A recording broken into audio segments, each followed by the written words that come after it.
Hello, Erica here. I am here to do my Readorama Tbr.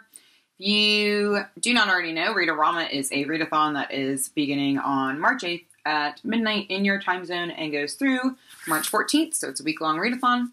And I will link all of the pertinent details below.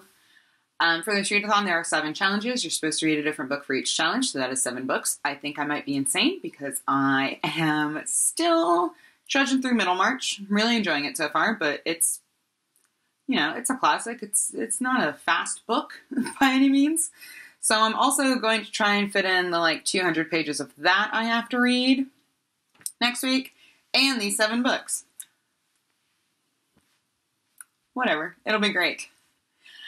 So let's get started. Here are the challenges. The first challenge is to read a book from your TBR jar or a book that someone else picks out for you. I do not have a TBR jar. I don't really have anyone that wants to pick out a book for me. What I did is that I went online to random.org and put in the number of books on my TBR shelf and had it generate a number for me. And my friend, the internet, picked out Bobcat and Other Stories by Rebecca Lee. Pretty excited about this. I think that this one has exactly 7 stories in it, so I can read a story a day and finish it. That would be great. So, I'm gonna read that. The next challenge is to read a book with green on the cover. By the way, all of these challenges are spring themed, kind of. For green on the cover, I chose Volume 2 of The Sandman by Neil Gaiman. There's some green and some blue-green on the cover, and it's always nice to have graphic novels for a readathon, as I'm sure you are very well aware. The next challenge is to read a book with Rama in the title, so it has to have 1 R, 2 A's, and an M in the title or author's name.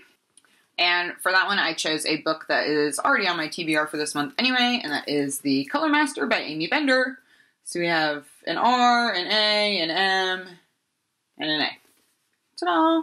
Next is to read a diverse book. For that, I picked Merrick Lasco's, I don't know how to pronounce that.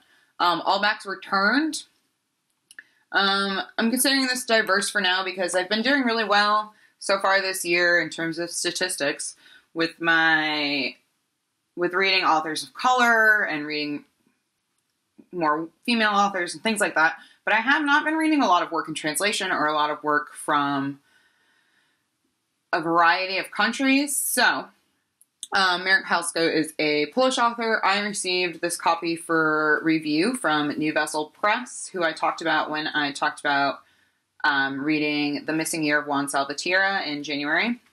And I'm really excited to get into more of their works. They publish books that are not very well known by English speakers, and they publish entirely books in translation. They're a small indie press. So I have this, and I'm pretty excited to get into it, plus it's small, which makes it even easier to get it done during a readathon.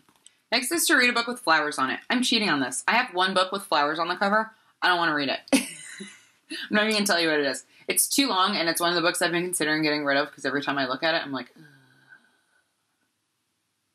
So, I cheated, and I picked Gloria Naylor's The Women of Brewster Place, which does not at all have flowers on the cover. But it does have a tree here, and trees are kind of like flowers. It's a plant. So I'm going with that. Totally cheating on that. Next is to read a contemporary. I am so flabbergasted by the definition of contemporary. So whatever. I guess that challenge is kind of more pertinent to people who read a lot of fantasy and things like that. I don't know. I don't get it.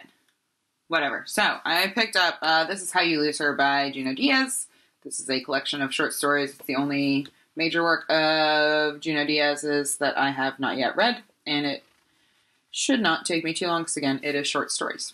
And the last challenge is to finish a series. Well, there is no way in hell that I'm going to finish the Farseer trilogy this week because the next 2 books are both a gazillion pages long.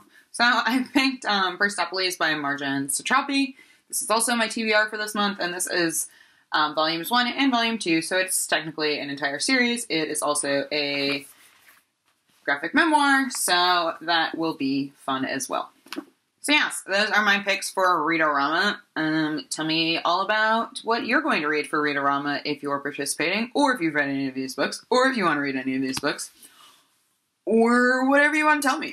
Whatever. It's whatever. Bye.